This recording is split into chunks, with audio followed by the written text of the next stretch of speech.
a member of the secret location team, and let's just put up her session title here. Oh, thank you. So next up is Elisha Zagerman, and her session title is How to Remove Our Unconscious Bias in the Hiring Process. And Elisha, just as a side note, Elisha has been fantastic in helping to organise this evening. So a big round of applause for Elisha. Here we go. You got it. It's weird hearing about yourself, like when someone's right next to you. And thanks, Pam. Where is she? I'm here. Right here. Thanks for the oxytocin. I'm feeling it right now. So yeah, I'm Elisha. My pronouns are she, her. And today I'm going to talk to you about how to remove our unconscious bias in the hiring process. This is me. I'm standing right over there where it says create. And I'm wearing the exact same shirt, just to keep things consistent. You could even say that I'm biased towards it, but we'll get to that. I work here at Secret Location, which is a content studio that is owned by Entertainment One, where we create VR experiences like this and this. And we've won a ton of awards, including an Emmy, just like Phoebe Waller-Bridge, as seen here, and we're basically juggling them at this point. Lastly, I get to lead our recruitment practice here and hire extremely smart and talented people, just like this. This isn't our work uniform. We just all decided to dress up like our tech director, Josh, and coined it Joshmas for the day. So he was very surprised when he walked in. He didn't know that, so we just came in all dressed like him, and that also was just probably a weird feeling. So I want to start off with a story that I need you to visualize. If it helps you to close your eyes, like this guy, just go ahead. If you don't want to close your eyes, then try to visualize with your eyes open. I feel like it does work better if you close your eyes, but I don't want to force you to do it. So I'm going to start. So you're rushing through the airport, and you're trying to catch your flight. And the pilot comes out to say hello. You then land and you sit in a restaurant, and you're having the best food, and you overhear that the couple next to you just got married in the country that week. You then arrive at the biggest tech conference where you see a world-renowned speaker and CEO take the stage. Now you can open your eyes. That's your brain. I have a few questions for you. Was the pilot black? Was the married couple two men? Did the tech CEO look like me? It's okay if one or all of your answers are no. Your brain creates images of what's familiar, and it's less of a fan of what's not familiar. So no matter how much you may like the idea of what I mentioned, when you're unexpectedly confronted with this story, you make a choice in a matter of milliseconds before you can think to yourself consciously that, of course, I could have a black pilot, or I'm happy that these two gay men were able to get married in this country, or why shouldn't a tech CEO look like me? This is an exercise, I wish I could take credit for it. It's an exercise that I saw in a TED Talk by Valerie Alexander, who is in fact a woman and a CEO who is presenting at a large tech conference as mentioned in the story. As you can see, we have many unconscious biases about race, ethnicity, gender, age. The list goes on. And as I'm sure you know, diversity and inclusion is a huge topic these days. We want diverse teams, but first we must create an inclusive environment, like this one. But how do we do that if you don't have a diverse team to begin with? And how do you hire a diverse team? So now that we've pointed out the elephant in the room, that we're all unconsciously biased, we're now able to think about it consciously and utilize that knowledge to ensure that we're able to create an inclusive space that's diverse and allows you to hire diverse people who feel included and don't just walk away shortly after being hired. But where do you begin if your team looks like this? Clones of one another. Let's say you have your founders, your co-founders, and a few team members, and they aren't diverse. Then when people interview, they come in and they take note of that, and they don't want to join your team because they haven't met people or see people that are a reflection of themselves. This is where culture add versus culture fit comes into play. In their interview process, you can start looking for people who aren't like you, even though research has shown that you are more likely to choose people who are similar to you over people who are different. This is where it becomes important to educate your current employees, recruiters, and hiring managers on unconscious bias to ensure that you're consciously hiring people who make up diverse teams, who have diverse minds, and that can therefore create successful products. So you're not accidentally leaving out minorities simply because they're not on your team. Let's look at some facts. A recent study on diversity and inclusion in the workplace by McKinsey found that gender-diverse companies are 15% more likely to outperform those who aren't. And companies who are ethnically diverse perform 35% better than those who are lacking. Well, that's great, but how do you make this happen at your own company? I'm going to run through 9 different ways to remove unconscious bias in the hiring process in order to achieve a diverse team. That's the elephant I was talking about earlier. So first, simply build awareness around hiring bias. This is a good first step and similar to what we're doing right now. Instead of ignoring it, we're bringing it to attention, and we're talking about the elephant in the room. By educating hiring managers and recruiters, you're drawing attention to it. This will allow people to become more aware of their own unconscious bias, and only by acknowledging it can we then change it. So this is Harvard's implicit association test. It's something that I shared recently with our management team here at Secret Location, which measures the attitudes and beliefs that people may be unwilling or unable to report. And it's really interesting if it shows that you have an implicit attitude that you didn't know about. So here are some of the results that you can see. It was pulled over 1 year, like from 2017. So it's interesting just to look through that. I won't read it out, but you can see the results there. So it will automatically or ultimately tell you if you have an automatic preference towards a certain group of people, and if people in charge of hiring aren't aware of their unconscious bias, then it could lead to imbalances in the hiring process. That results more so in uniformity versus diversity in the workplace. I thought that was funny too. Glad you enjoy it. So next, it's especially important to educate and train your recruitment team. They're usually the first step in the hiring process and point of contact with candidates, so we need to ensure pretty early on that one candidate isn't favored over another for things like race, ethnicity, gender, and age. This way, they'll be providing a variety of candidates who not only have the skills and experience you're looking for, but will come from a diverse background as well. Check your job descriptions. I'm not sure if any of you are familiar with Textio. You could raise your hand if you are. Cool. So Textio is really cool. It's an augmented writing platform that compares phrases you're using with similar companies and shares data about the impact on hiring.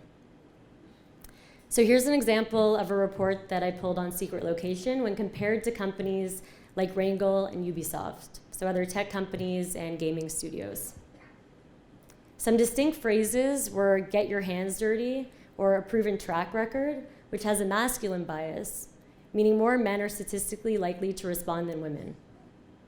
The phrase best practice was viewed as negative, meaning it tends to increase your time to fill and reduce the number of qualified candidates. And then builds or improvements both had a positive impact, which would reduce the time to fill those roles. So there's some really, really cool tools using AI that can help eliminate unconscious bias in the hiring process, and I suggest that you check some of them out. Next, we have blind hiring. Blind hiring is a resume review process that you could objectively use to review candidate profiles. So there's tools where you could remove their names. With a resume, you could do it on your own. You could remove names before sending it to hiring managers. But there's even tools where it takes photos off of LinkedIn, so You as the recruiter, you just see all the text and you are trying to eliminate your unconscious bias.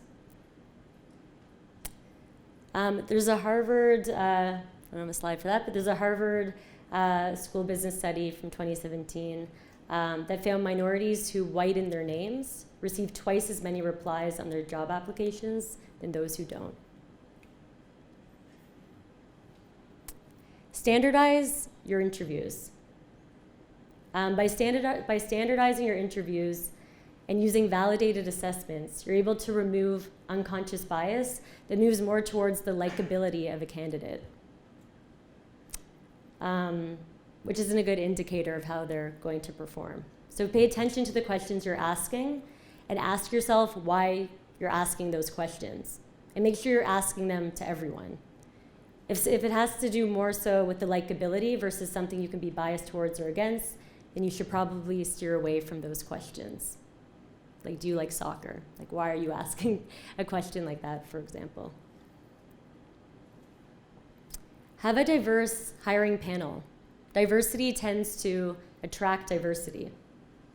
So try not to just have one person in charge of making a hiring decision.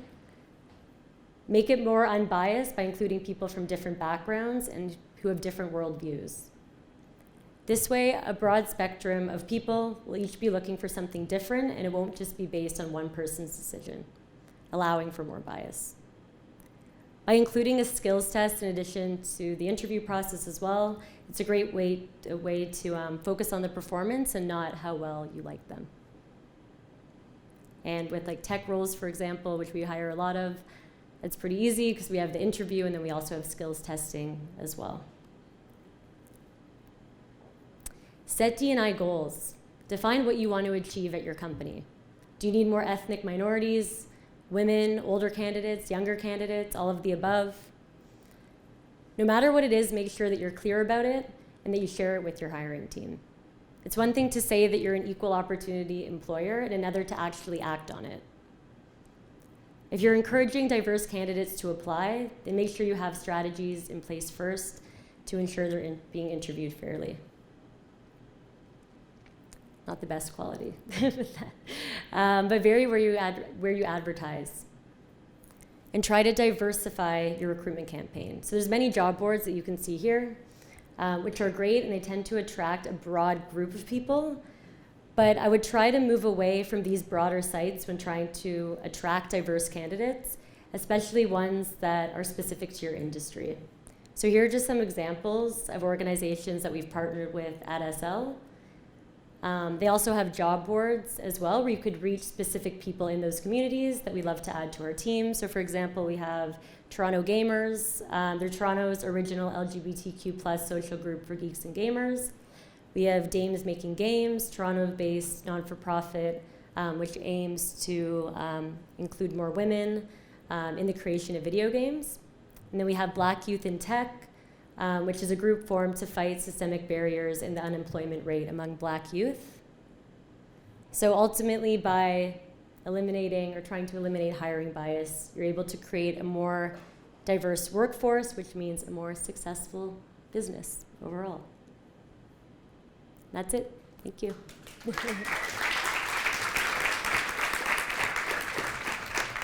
anybody have any questions for Elisha from the audience? Would like me to, should I stay behind there or come out? No questions at all for Elisha?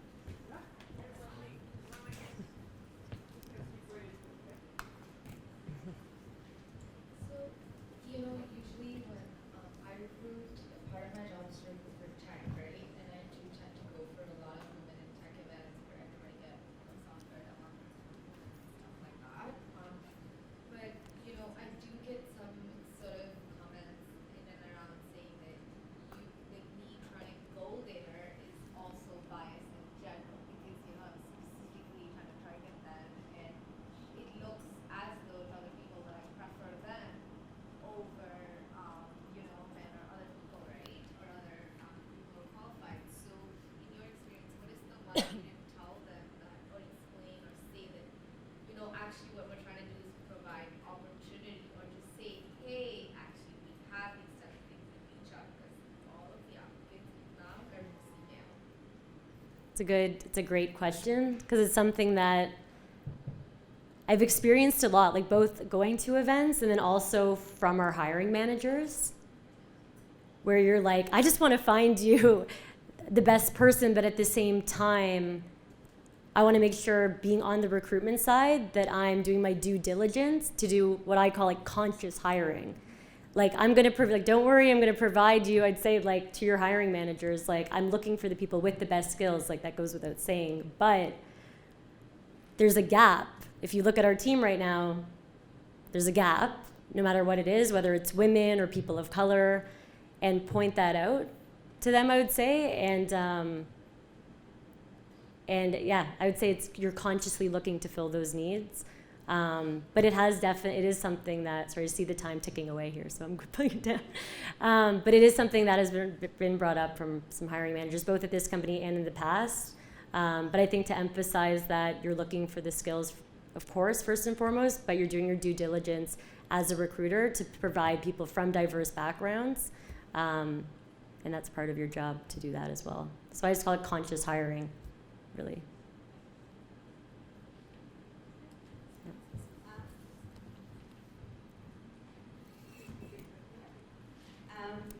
So as a recruiter, I know when you're speaking with a hiring manager and sometimes you can see in the remarks that there's a little bit of a bias and we can challenge them.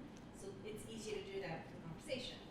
As a recruiter, how do you catch yourself, your own unconscious bias, without having, because you're the only person that's sort of speaking with them on the phone.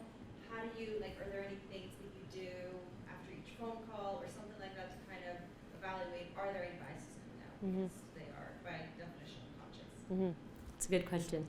I feel like the first step is even being aware of it. Like I think there actually are a lot of recruiters who don't know what unconscious bias is.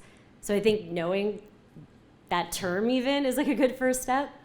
There's also different tests you can take, like the one from Harvard, which I took, and I was shocked by some of the results of that. So I think the first step is educating yourself and being aware of that. And I think using some of the tools like removing photos, for example. So we used an ATS, and we'll get applications that are resumes mostly, but then there are LinkedIn links as well. And I do try to stick to resumes versus going to their LinkedIn profile where I could see their photos and other things like that. I do try to base it on their experience. And of course, you could remove photos and do all of that, but when they come in ultimately for an interview, we're not putting them behind a wall, like that reality show that's on right now. Dating blind, love is blind. So, we could implement that one day, I don't know. But yeah, I would just being aware, the fact that you are aware of that, I would say just to take a moment after speaking with candidates and just making sure that you're basing it on their skills, but at the same time, from the last question, basing it on their skills, but also thinking, okay, I have 3 devs. Our team right now is all white males. They're all the same skills-wise. I want to put someone forward, a black female, for example. And if you can, if hiring managers are open to meeting with more candidates, put them all forward.